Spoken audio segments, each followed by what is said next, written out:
Olá pessoal, tudo bom? É, Estamos entrando no mês de maio e o mês de maio tem uma data muito especial para toda a população brasileira, que é a data do dia 13 de maio, dia da libertação dos escravos em território brasileiro. Eu sei que é um tema, que envolve muita política, um tema que envolve muita logística, cálculos matemáticos, temas que envolvem leis, magistratura, jurisprudência, né? Tratados comerciais. Mas se a gente for olhar essa data, realmente ela foi um marco dentro do Brasil. Brasil, República Federativa Brasileira, que é o nome do Brasil. Somos cidadãos, pertencemos ao Brasil, né? Moramos aqui, residimos aqui. E a gente sabe que grande parte da população brasileira ela é composta por índios, povos africanos e uma pequena parcela europeia. Vou entrar num assunto delicado que vai de encontro a muito texto, vai de encontro a muitos ideais, vai de encontro a muitas militâncias, achismo e crenças pessoais, que devem ser todas elas respeitadas. Eu, Bruno, respeito a sua visão, eu só estou utilizando esse canal para estar colocando o meu ponto de vista, tá? Particular, uma reflexão a respeito do dia 13 de maio. Eu sempre me perguntei que se o primeiro navio africano que trouxe seres humanos raptados da África adentrou em 1530 e somente em 1888, dia 13 de maio de 1888, que foi feita a assinatura, deve ter acontecido muita coisa, né? É bem complexo essa trajetória, tem uma lacuna de espaço-tempo aí de uns 300 anos, vamos botar assim, uns 300 anos de muito comércio intenso, muita manobra política, muito tratado, muito acordo, muita gente agindo fora do campo de visão, assim, no cenário mundial da época, tá? Da Europa, da antiga Europa. Então você vê uma complexidade tremenda, uma manobra assim surreal. E quando você começa a adentrar bem, sem olhar a questão religiosa, sem olhar a questão política, sem olhar a questão social, mas tentar ser o mais científico possível, você começa a enxergar algo que poucas pessoas não enxergam. Realmente, em 1530 a gente tem o primeiro registro, tá, de um navio negreiro entrando em território brasileiro, logo após que algumas famílias, logo que é feito o Tratado de Tordesilhas, em que pequenas partes do país são dadas a famílias que tinham grande influência dentro da coroa portuguesa. Lógico que essas famílias eram grandes empresários da época, grandes investidores. Então, logo assim que o cara recebe a sua parte para desenvolver a parte costeira brasileira, ele já, opa, vou botar minha indústria aqui, quero essa mão de obra aí que eu sei que já está acontecendo.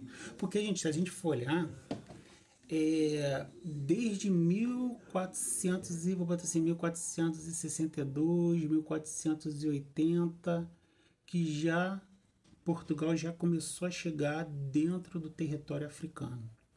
Os registros falam que o primeiro contato português dentro do continente africano foi no Império de Congo, por volta de 1470, não se tem uma ordem certa, mas entre 1460 a 80. Então não se sabe ao certo quanto que foi, mas você vê em 20 anos aí.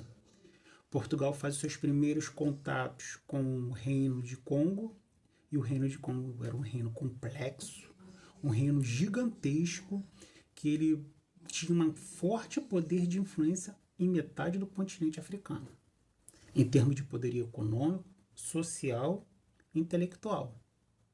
Então Portugal entendeu como é que funcionava a complexidade do império dominante Congo e ali de maneira política, de maneira de influência, né, com o que ele já sabia na Europa, que dava certo, que não dava certo, ele conseguiu fazer todas as manobras necessárias para desestabilizar o Império Congo e dali tomar e dali fazer seu plano todo de ocupação do território africano.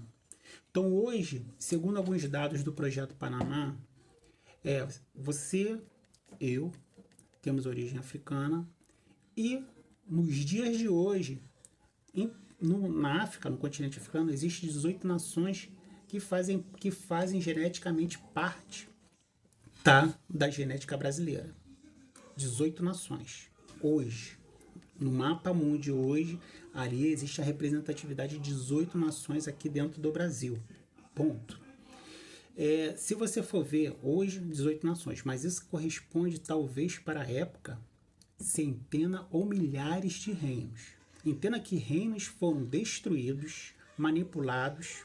Existe que teve tribos que foram inteiramente deslocadas, raptadas, e muita coisa aconteceu. Eu me perguntava, mas como isso aconteceu, gente? Qual foi uma maneira inteligentíssima que Portugal fez? Ao influenciar vários reinos, ele falava assim, olha, o cara tem que te pagar um tributo. Agora, se ele não te pagar o tributo, o que você faz? Toma a terra dele, os teus súditos vão cultivar nessa terra, mas esse cara que está aqui, você me dá como escravo. Bota um valor altíssimo que ele não vai poder te pagar. Então, assim que se foi feito. Foram negros escravizando os próprios negros, dentro da ideologia política dos próprios negros. Então, por isso que às vezes você vê algumas nações ali brigando, algumas etnias brigando, porque existia esse conflito, entendeu? De reinos e povos. Eu te dou cobertura militar, mas não vai querer minha cobertura militar não? Aí Portugal, não vou dar mais cobertura militar para ele, você vai lá e invade. Isso que acontecia. Mas socialmente falando, politicamente falando, cada nação, cada país tinha seu estatuto, tinha suas leis, entenderam? Então, foi muita manobra política, foi muita invasão, foi muito império caindo, foi muito conto também, o caçador, o cara estava dando mole, o cara lá pegava o cara e raptava. Então, era uma economia dinâmica e complexa. E Portugal absorveu isso tudo, toda a costa brasileira. E nessa travessia muita gente morreu. Porque um dos principais países que eram concorrentes de Portugal era Holanda e França. Então você vê que muitos navios não completavam essa viagem porque eram alvejados por outras embarcações, ou morriam mesmo de doenças, aquelas coisas todas, que a gente já conhece por alguns livros. E por isso que algumas religiões da matriz africanas, aos seus adeptos, é proibido no período de purificação deles tomarem banho de mar no Atlântico. Porque eles têm respeito às almas que não conseguiram fazer essa travessia, as pessoas que não tiveram um enterro digno, um cerimonial digno. Então, por isso que não se toma o banho de mar. Acredito que eu já tirei uma primeira dúvida de algumas pessoas. Isso os livros que falam. Tá? Existe um projeto chamado Projeto Panamá, que ele está pegando todas as informações do mundo a nível global. Tudo quanto é tipo de registro, tudo quanto é cultura, livro, tudo que você imaginar. Vamos botar assim, em 2060, 2080, vai ser possível você digitalizar e saber sua árvore genealógica toda. Por enquanto está em processo. Mas é um projeto formidável, que vai unir, de repente, um chazinho lá, que é utilizado lá na Ásia, lá no interior da Ásia, que é bom para uma doença. Essa informação vai subir e vai se criar um remédio. Por isso que a gente está falando que a gente está próximo à cura de muitas doenças, porque para alguns lugares existe a cura, está ali, mas o acesso à cura é diferenciado. É difícil, diferenciado não, é difícil. Está entendendo a complexidade? Então, pessoal, a gente está vendo aí, nos dias de hoje, 2026, algo tremendo acontecendo em nível social, em nível de formação. Então, a gente tem que estar preparado para isso. Mas, voltando para o nosso assunto aqui, para a nossa conversa legal, referente ao dia 13 de maio. E uma coisa que eu sempre me perguntei, eu, Bruno, para mim mesmo, assim, é impossível, gente, você botar 200 cabeças no navio com 50, uma equipe de 50 pessoas, capitão, marinheiro, chefe de conversa, aqueles negócios todos, e não haver uma rebelião. Veja a estratégia que muitas companhias portuguesas fizeram. Que aí não foi só a coroa dava o dinheiro, ó, ah, tu quer ir lá manobrar, quer lá pegar, ó, tem que pagar título. E Portugal ganha dinheiro, ó. Ah, tua companhia vai lá, vai sair daqui de Portugal, vai pegar lá na Costa do Marfim, vai levar para o Brasil, beleza, mas tem que me pagar título, vai chegar na ilha fiscal, vou estar olhando lá o que vai estar entrando e vai me pagar título de novo para saber que a quantidade que você está falando aí presente corresponde ao que você está me dizendo que vai levar. Veja só. Então você vê a complexidade da dinâmica, da questão comercial, de toda a infraestrutura que existia para trazer essas pessoas. E qual era a jogada que eles faziam? Eles não botavam as pessoas do mesmo dialeto, gente. Como você vai fazer um motim, tá? Um motim no navio com pessoas que têm linguagem diferente? Então a possibilidade era muito baixa, então eles conseguiam controlar.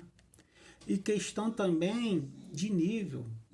Infelizmente, está tendo registro que tinha navios que era só de crianças. Tinha navios que era só registro, tipo assim, um pouquinho de criança aqui, um pouquinho de bebê, um pouquinho de mulheres ali, um pouquinho de homens ali, pouco homem adulto, mais homem, mais criança, pouco jovem. Então eles tinham essa dinâmica tremenda. Veja a linha de raciocínio. Eu estou falando uma questão, gente, me entenda.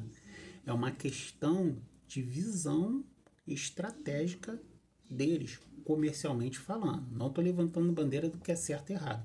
Mas veja a complexidade que foi feita toda essa manobra de transferir uma mão de obra de um lugar forçado para o outro. Além disso, né, lógico que a pessoa está vendo que está dando dinheiro, é que nem um frete. A pessoa faz um frete por uma determinada empresa, tem empresa que exige que o carro esteja em X condições. A mesma coisa na época, ó, para você fazer um frete legal, aqui, ó, dessas pessoas tem que estar com o navio assim. Mas se você não tiver com o navio assim, vai levar pouca pessoa e você, economicamente falando, você não vai ganhar. Então você vê que para muitas companhias, opa, mercado maravilhoso. E a gente está falando em 300 anos de um comércio altamente lucrativo, em que toda a costa brasileira que foi dada para essas famílias que já tinham comércio na veia, explorou bonitamente. Exploraram com força. Ah, tá ruim, você é da alta classe social em Portugal. Tá ruim aí em Portugal? Vem para cá pro Brasil, bota uma fazenda aqui, vai fazer cana-de-açúcar, café, que tem mão de obra aqui, beleza. E até mesmo algumas fazendas, tá? Elas procuravam essa questão de pegar uma pessoa, não pegar todo mundo da mesma etnia, não pegar ninguém do mesmo dialeto e botar ali. E depois, com os anos ali, as pessoas vão aprendendo, né? Foram aprendendo a língua nativa portuguesa e se readaptando. Que o cara também ele vai sobreviver. É uma readaptação da sobrevivência dele, porque foi tirado, forçado de um lugar que ele conhecia bem, foi trazido para um lugar totalmente desconhecido. Além disso, aquela questão de estrutura, né? Um pai vai para um lado, uma mãe vai para o outro, e a preocupação do cara. Então daí você vê como foi tremendo essa questão de dinâmica, né? A nível geográfico, que muitos empresários da época, tá, portugueses fizeram. Vou encerrar aqui o nível 1, tá? E depois vou fazer o 2, para o vídeo não ficar pesado.